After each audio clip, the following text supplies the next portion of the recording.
Hello, everyone, and welcome to the Sustainable Finance Podcast.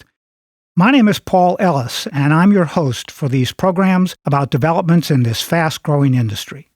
Laura Rapaport is the founder and CEO of Northbridge, a company that provides lower cost of capital to ensure that resilient and sustainable real estate projects have the flexibility required for completion.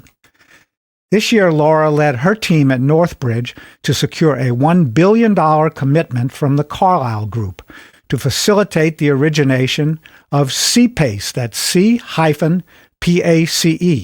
a long-term fixed-rate credit product secured by a special assessment. Hello, Laura, and welcome to the Sustainable Finance Podcast. Thank you for having me. It's great to have you here today, and we can't wait to learn about CPACE, so we're going to jump right in. Tell our followers what CPACE is. What is CPACE financing, and why is CPACE such a valuable private credit tool for investors in the current market? Sure. So CPACE, which stands for Commercial Property Assessed Clean Energy, is a form of long-term, 20 to 30 year, fixed rate financing that can be used for energy efficiency, water efficiency, resiliency, seismic improvements, and other types of sustainable development. And it is an assessment, it's not a mortgage. It's paid back through real estate taxes over a long duration. And so it's set up as a form of private credit to incentivize borrowers and lenders, and really developers, to build a more efficient building, and in turn have very effective financing to be able to pay for these improvements. Another benefit that we're seeing from the CPACE is that in addition to being able to incentivize borrowers and developers to build more efficient buildings, it can also be used as a very effective capital markets tool if this developer or buyer has already built or is buying a building that's already been built. So it is not only being used as a form of very effective financing for construction and renovation on a go-forward basis, but it is also being used as a form of refinance or rescue capital if the work has already been done. It is fully assumable, it is fully prepayable, and it can never, ever accelerate, which means that the payment, when due, will sit senior to the first mortgage, but in no scenario can we ever accelerate the outstanding principal balance. It's available in 40 states and available for all asset classes except for certain condos. And so it can really be used for all different types of real estate in a myriad of situations. And it can be applied for a number of different uses, which makes it extremely attractive today for a variety of people throughout the country. Okay, well, of course, for our audience, one of the things that people are most concerned about regarding real estate properties these days is what is the projected impact on carbon emissions and energy use from CPACE? Absolutely. So just to talk about that, because the magnitude is pretty staggering. According to Pace Nation, I happen to be a very proud board member. Pace Nation has estimated that PACE projects to date will reduce building sector carbon emissions by 3 million metric tons and save 10 billion kilowatt hours of energy and generate over 19 billion in total economic benefit for local communities. To put that in perspective, 3 million tons of carbon would require 1.2 million acres of forest sequestration in 1 year. 3 million tons of carbon also equals the emissions of 3 million round-trip flights from New York to London. So clearly very substantial. And an incredible added benefit of using this financing is the true impact that we can have on the environment for projects on a go-forward basis, or to quantify for people who have already built their projects to a sustainable level for work that has already been done. Another interesting fact that I think is pretty compelling is that if PACE were used in 15% of eligible commercial and residential projects, in buildings in each state that's available. It would reduce carbon emissions by 372 million tons and save 1 trillion kilowatt hours of energy. Wow. This is the equivalent of 80.9 million cars driven in the year, or 1/3 of all cars in America. 372 million tons of carbon is also the equivalent of 149 million acres of forest to sequester in a year, approximately the size of Texas and New Mexico combined. And lastly, what I think is really interesting, this 15% also is about 7.6% of total US annual emissions. So truly substantial. And it's a way for people, whether in a large way or even small, to make that difference, one building at a time, one portfolio at a time, to really help change the conversation and the impact on the environment. So those are amazing data points, Laura, and tremendous potential for reducing carbon emissions. What kind of upgrades can CPACE be used for, and how big is the market? Exactly. So when you think about this, it's both awe-inspiring and yet people think, well, how can I get there? And the answer is it can be big or small changes. It can be everything from energy efficiency projects. Now, I come from the development world. I've spent much of my career building buildings. And when I hear energy efficiency, and I've built some very large commercial buildings that happen to be very sustainable and very efficient, I know how hard it was to build these at the time, and the laws have gotten more stringent. And so immediately my mind goes to, I have to be net zero, I have to be passive house. But the answer is, well, we welcome that. And we think that's fantastic. Not everybody will. Not everybody knows how to. It's not always going to pencil out. And the answer is, you don't have to be able to go to the highest level of sustainability to be able to achieve this level of reduction. Things that will count, that will allow you to access this financing, is everything from HVAC, your heating, ventilation, air conditioning, upgrading to more efficient HVAC. It is also lighting upgrades, LED lighting, high performance insulation, windows, more efficient curtain wall, doors, roofs, things that building automation systems, things that on the energy efficiency side, many developers are already doing because it's best practice for a more effective building. Whether you have laws like a local law 97 or a BERDO requiring some of these changes, or you are a developer and you are already seeing that these changes not only attract tenants, but really inure to the positive benefit to your bottom line. On top of that, it's also renewable energy. So your photovoltaic panels, your solar, your wind, EV charging, battery storage, but also water conservation projects. So low flow plumbing and fixtures, very important out west and in the Southwest, and frankly in all buildings, to really make sure that we are saving water. And there's certain requirements in certain areas for that. It's landscaping, more efficient pool heaters, as well as irrigation systems and smart technology for that. So we can use these resources more effectively. Resiliency improvements. These are things that are required on the West Coast for seismic hardening. In Florida, hurricane resiliency, very top of mind, very important, and results also in sometimes insurance savings. And so, high impact glass for that. In Florida for this, more effective curtain wall that's now going to be required. On the West Coast, hardening of your foundation to really help with seismic protections.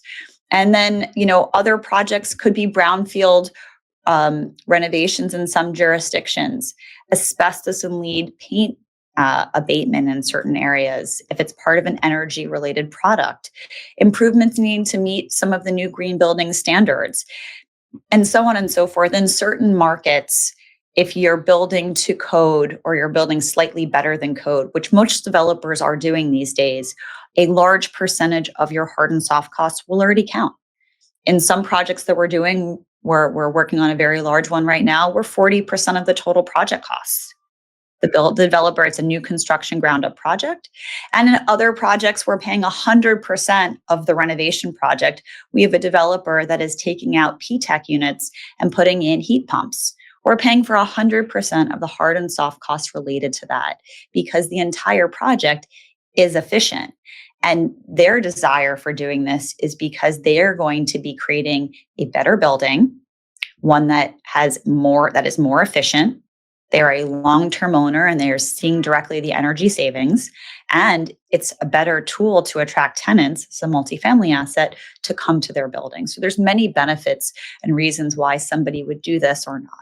We're also seeing people use this as a form of acquisition financing. If they're buying a recently completed building, the look back for CPACE in many states can be up to 3 years from TCO. What that means is if the TCO, temporary certificate of occupancy, was achieved within the last 3 years. So at the end of 2021, or at some point in 2022, or any point thereafter, if you've already built a building that has either built slightly better than code, or in some markets to code, because the code is so stringent now that it requires you to have these efficient improvements as part of the base building work that you're going to do, or you went above and beyond, then the next buyer can use this financing as a way to finance the project that they may not have built. It can be acquisition financing for them. The person who built the building can use this as what's called seller financing. They can use this to give credit for the work that was already done. And because it's fully transferable with the property, use this as a way to offer this financing to the next buyer and create a really effective form of financing to give credit for work that was already previously done. And so what we're finding is that more and more people are finding this financing a really effective tool to help solve a capital markets problem and really come up with a solution as a form of refinance capital, rescue capital, or acquisition or seller financing. And by the same token, we're finding that a number of developers are using this tool as a form of renovation or construction financing to help them start the project that they'd like to start, or incentivize them to build more efficient improvements as part of their project because they now have access to capital to help them put in measures they very much wanted to put in. And instead of value engineering, they can actually pay for them. So, Laura, those are all incredible benefits for this type of financing. Now, as I mentioned in the intro, you recently announced a partnership with Carlyle that commits $1 billion to the origination of CPACE projects, the largest commitment to date. So what is it that you and Carlyle see about this form of private credit that others may have missed? Great question. One of the things that I really appreciate about our partnership with Carlyle is they are very forward-thinking, very creative, and very much understand the opportunity in the space, not only from the sustainable improvement, but also the private credit applications within the asset-based finance world. So the CPACE market has been growing 52% year over year with less than 1% market penetration. And as we spoke about earlier, the benefits from a sustainability perspective are substantial. But what we're also seeing is a confluence of three things, and why we believe that this $1 billion and more will actually be a very meaningful way to help grow this industry, and one where we see a tremendous amount of runway. There's first, the three things are: one, the macro environment. There is now expanded access to CPACE. A lot of people historically didn't realize that not only the uses of CPACE, how large it could be used. We at Northbridge focus on deals north of $10 million, and we're working on a number north of $100 million. Historically, the market, which is CPACE market, has been around since 2008, has been really focused on what I would call the small to middle market and balance projects, which are south, a couple $100,000 or a couple $1 million. That market is very much active and very important for smaller scale projects. But what we're focusing on is the large scale institutional market, which right now has had a pullback in terms of financing, a reset of valuations, and being able to access this type of capital is a new tool that people previously didn't know that they had.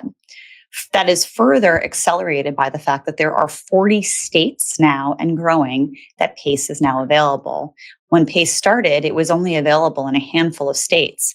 And I'm happy to announce this year that New York City has now come online. New Jersey will be online next year. Hawaii this past year.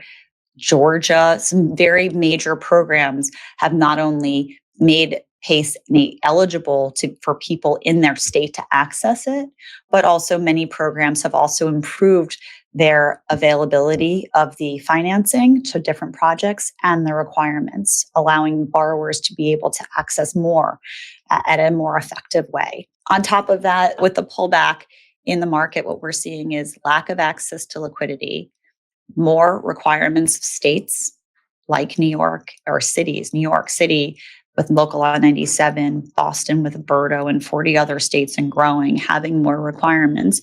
You have a confluence of lack of liquidity, focus on the requirements of sustainability, and now PACE available in these markets, plus also now having more liquidity in the space and people being aware of using it at a larger dollar amount, that it becomes a very interesting tool they didn't know that they had access to. And the market, we project, will continue to have substantial growth with a great risk-adjusted return for our investors. Terrific. Well, that all sounds really good. I'm going to ask you, if you can, to just give us one brief example of how CPACE has actually worked in a project that you're focused on or that's already completed. Sure. I think a great project is actually the Battery in Philadelphia. So the Battery is a project from Bluebird Adler with Wells Fargo as a senior lender, which was completed. Bluebird Adler did an incredible job taking an old power plant and renovating it into mixed-use projects ranging from multifamily to office and hospitality. The project was recently TCO'd, and they wanted to do the next phase. The loan had been out of balance. And so what happened was we were able to give the borrower and lender credit for work that previously had been done. They were able to take the money and use it to pay down Wells Fargo. Wells Fargo was able to then advance the next phase of dollars and reduce their at-risk dollars in the project. And in turn, we reduced the total cost of capital for both borrower and lender. The borrower then had to put more money in, but less actual dollars and at a lower cost of capital to them. So it not only unlocked the project, enabling them to do the next phase, it helped both the borrower and lender reset the project. We were able to structure our deal around the senior lender while we accrue during the initial extension period of the lender, and then we went interest only during their extension periods, really doing a matched term with the senior lender and really making it structured in a very effective way for the borrower, which also happens to be in an op zone. And so what I think is instructive about PACE is that we were able to really create an effective solution here for both the borrower and the lender and act as a passive liquidity injection. Another example I would just give while we're at it, because people may not realize this, is we were able to also recapitalize a project in California, which is the Residence in Berkeley. This is the first hotel built on Berkeley's campus, just outside the gates, in 40 years. And the hotel was built to a LEED standard. However, 2 years after completion, the construction loan needed to be taken out and the hotel was not yet stabilized. We were able to come in for a meaningful amount, $50 million, could have been more, and use that to bring down the cost of capital with 2 other lenders to take out the existing financing. In doing so, we were able to structure something where we can accrue the interest during the initial time the hotel needed to stabilize. We were able to create an effective form of leverage for both the first mortgage and mezz in the deal, and really create a very effective long-term financing opportunity and option for the borrower. And what counted there is a really good example of how people may not realize what works. Everything from LED lighting and HVAC and low flow fixtures to part of the curtain wall because of the seismic resiliency, and part of the foundation and concrete also for that same reason. And so we were able to be a meaningful part of the stack as part of a recapitalization because of the work that the borrower had already done. And they built a fantastic asset. And this enables them to have the optionality upon a refinance, whether they want to keep our financing on or not. But it wasn't a passive house asset, but they did build a really great project. Terrific. That's a great example of how a property that's already in existence, right, can be refitted and redone through this process with a whole different approach to the financing for sustainability over time. Laura, thank you so much for spending time with us today. And I'm going to ask you where online our followers of the Sustainable Finance Podcast can learn more about Northbridge and C-PACE lending, and how can they get in touch with you for details on the topics that we've discussed in today's episode? Thank you. So we're very active on LinkedIn. We try to make sure that all of our followers can be up to date with the new programs coming online, different ways to use it, recent deals we've been closing, exciting updates in the space. So I'd encourage anyone interested to follow us on LinkedIn. We also have a website, www.northbridge.ops.com, where we also have a lot of information about what's available for PACE, what states.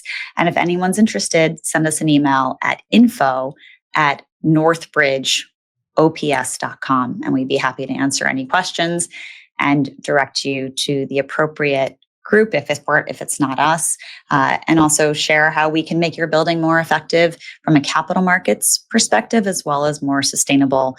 We speak with many groups in the middle of due diligence, trying to figure out if this could work for their capital stack, as well as many groups who are in design development, actively building projects to see if they can use this financing to non-value engineer pieces, but rather put in more effective, sustainable solutions to their project. Great. So, Laura, also, if there are links that you would like to provide to us that we can attach to this program so that people can dig in deeper on your processes and on C-PACE financing after the fact, we'd love to have those links to attach to this program. And I want to thank you very much again. Laura Rapaport is the founder and CEO of Northbridge, and I am Paul Ellis. This is the Sustainable Finance Podcast.